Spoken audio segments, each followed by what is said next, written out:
Hey guys, welcome to another week of Ninja Tricks.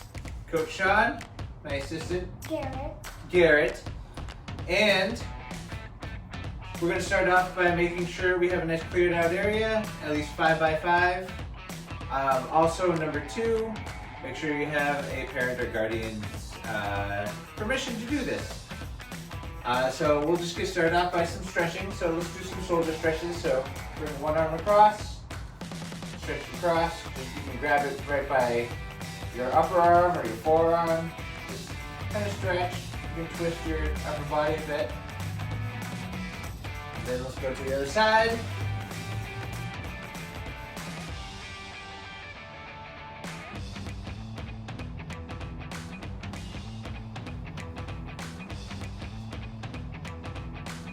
Alright, we're going to warm up our legs just a little bit. We're just going to jump around, alright? You can twist and shout, twist and shout, twist and shout. Come on, baby, now, twist and shout. It's a song. Way before your time. Probably before your time. Alright, so we're going to go and stretch to the one direction. You can lean on one leg, but you want to really stretch out that leg right there, open up these hips. Now we're going to go to the other direction.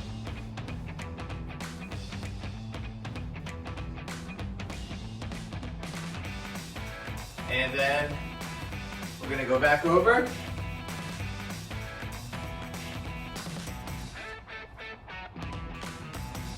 And back over one more time.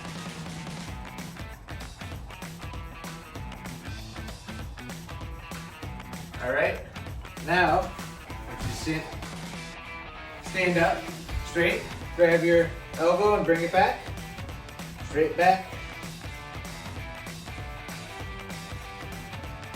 Garrett, why don't you stretch? Hey, you definitely don't want to break any bones. Go grab the other elbow, bring it back. I don't want to break anything. Yeah, so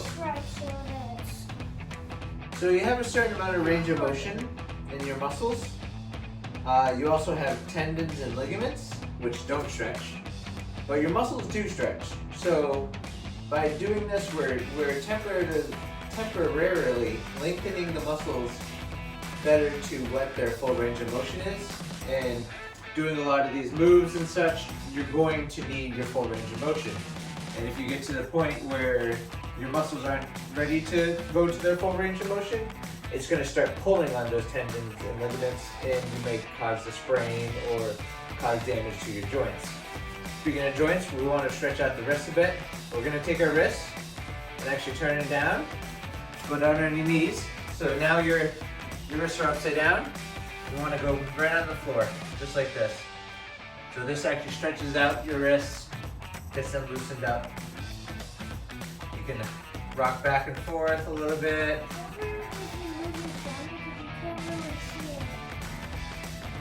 You can't really see your thumb if you move it? Yeah. That's weird. Very weird, huh? Alright, so now we're going to actually do a little more hip stretching right here. So you're going to do almost like a bear crawl, but nice and wide. And you're going to go back. And this is called a rocker. You might need to take your socks off for this one. So you're going to just rock back about 10 times, right? It's almost like going into a frog pose. 5, 6, 7, 8, 9, and 10. All right. All right. So now we're going to do a little bit more warm up than just stretching. We're just going to bring straight-legged kicks forward. Straight-legged kicks. I need to especially do this, especially as I get older. My hips and everything, my joints get tighter. They get tighter to actually protect yourself. It's not actually a bad thing, but on the other hand, if you let them stay too tight, then they get sore. You can't move around as easily. So it's an ever fighting battle that you do, as you get older, like me. But as you notice, my kicks, as I do this, get slightly higher and higher, because not only am I warming up the muscles, but I'm stretching out the glutes and those quads and hamstrings. Now we're gonna do a little warm up with butt kicks. We're gonna just jog in place, but bring those feet up and try to kick your butt. See that? I try to run it, I can barely even run it. So, do some butt kicks.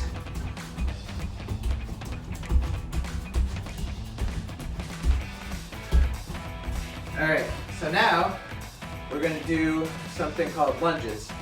So we're gonna do a forward lunge, which means we step forward and just kind of kneel down, but don't touch with your knee. And then the other side. And then the other side. Just try to keep your torso upright while you do this. We're just gonna do this for like maybe another 20 seconds. You should try to do this at a point your breath starts increasing. You're starting to get that blood flowing, get warmed up. Are you getting your blood flowing and warmed up? Yes. Yeah? Good, good, good. Okay, 5 more seconds.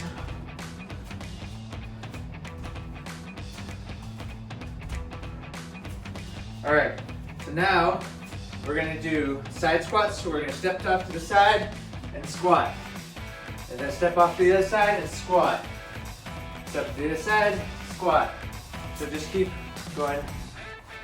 So you're actually working on those hip flexors, actually strengthening your IT band. So a lot of people talk about how they have tight IT bands, but a lot of reasons your muscles tighten up is because they're not exactly strong. So to protect themselves, they tighten and lock up. So if you exercise them and work out and do these movements, they'll get stronger and they'll get better. Okay, we're gonna do one more little warm-up thing here. We're gonna do a thing called mountain climbers. You definitely want to remove your socks for these. So what a mountain climber is, I'm gonna show you, is you're gonna be on the ground, hands like this, almost like you're doing a push-up, but you're gonna lift up your leg, all right? So you want to try to keep your butt down and your back flat, and we'll just start mountain climbers and climb that mountain. You climbing that mountain, Garrett? Going up Mount Washington, Mount Rushmore, Mount Olympus, going up Mount Everest. Woo! Go faster. This is a great core workout, great overall body workout, and leg workout. All right, you warmed up? You ready? Let's go do this, guys. Today's parkour move, we're gonna show you how to dab on somebody. Dab. I just dabbed on you. Dab. Oh, see? You just fell because I dabbed on you. No, seriously, just joking. We're not doing dabs. We're actually gonna work on working up to the aerial. So I can't quite do an aerial myself. I can do a cartwheel. Can you do a cartwheel, Garrett? I kind of got into it. I used to be able to do it like really good. Well, now. All right, so that's a pretty good power hurdle. So you really want, when you do a cartwheel, you want to bring one hand down.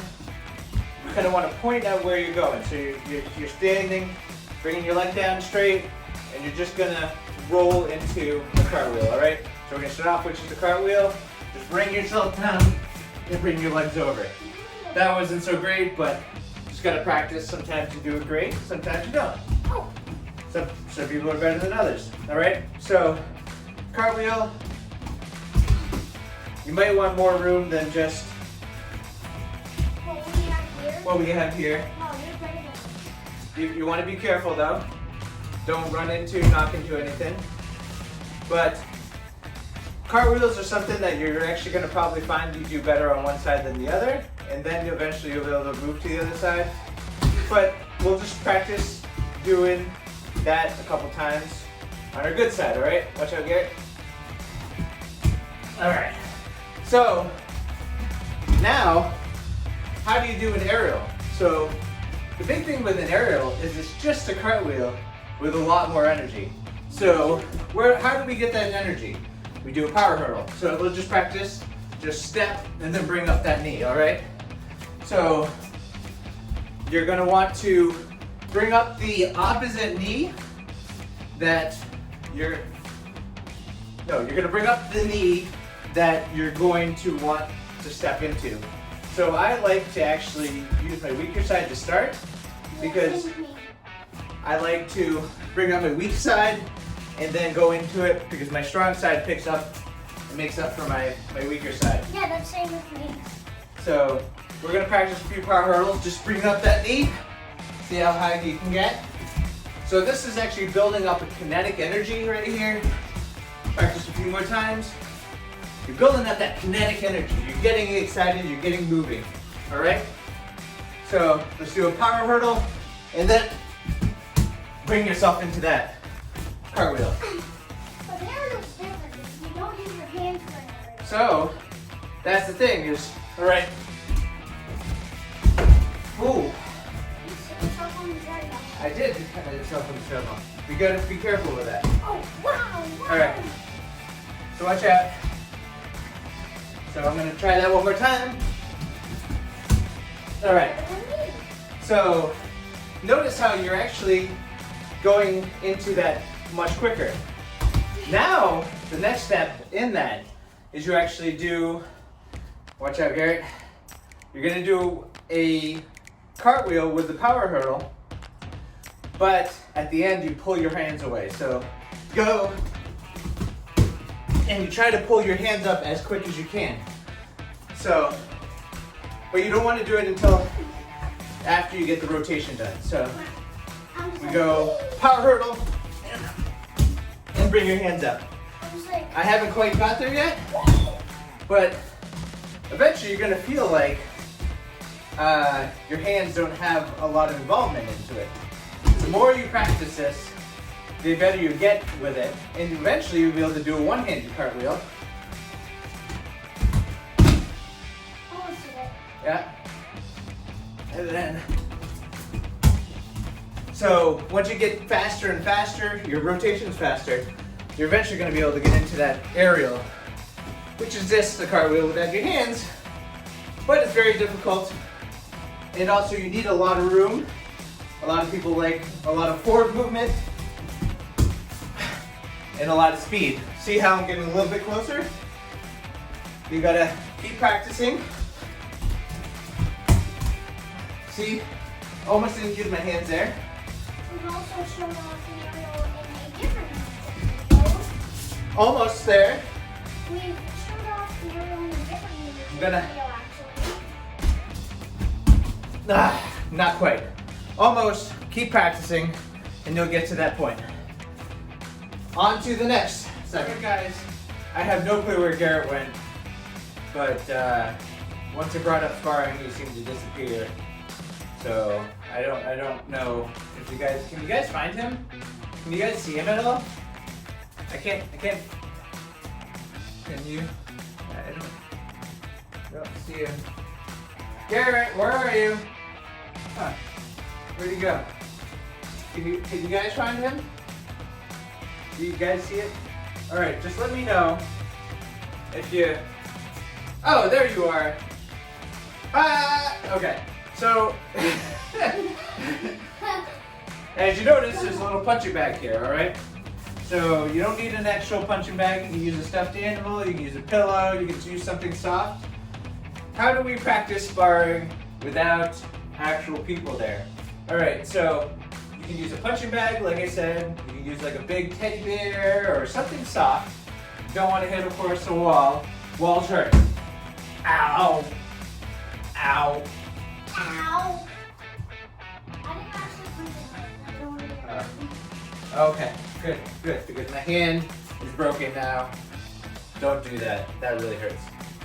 Don't worry, it's fixed. Mommy, Wait, what? Can you Maybe pick your nose? Alright, so we're gonna practice a little sparring.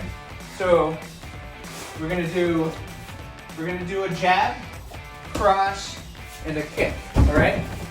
So jab, cross, kick. And any kind of kick. I mean, so why do we do any kind of kick? Because when you get to the point you do a jab is something you intend on doing. Now, if that lands, your cross is you're gonna adjust your body and everything for your cross. But when you do your kick, by that time, they're either gonna move forward, backward, or they're gonna move to the side. So if they move to the side, you're gonna actually end up more with a roundhouse, right? Or a pizza kick. That's what I was doing. All right? Jab this kick. Or say they move to the other side, you're gonna actually kick out with a side kick, and then you're gonna bring it back in for a hook. All right? So that's actually all a hook is a side kick and bring it back. And that's in case they move to the other way, or you're trying to fake them out, and you just need to tap in the back of the head. You watch that? So they think you missed, boom! You just hit them in the back of the head or side of the head. Right? See? Good job. So that's the purpose of the hook kick. There's also the kind of like yours. So let's practice. You're gonna do jab, cross. Now if they're still in front of you, you can do a front kick.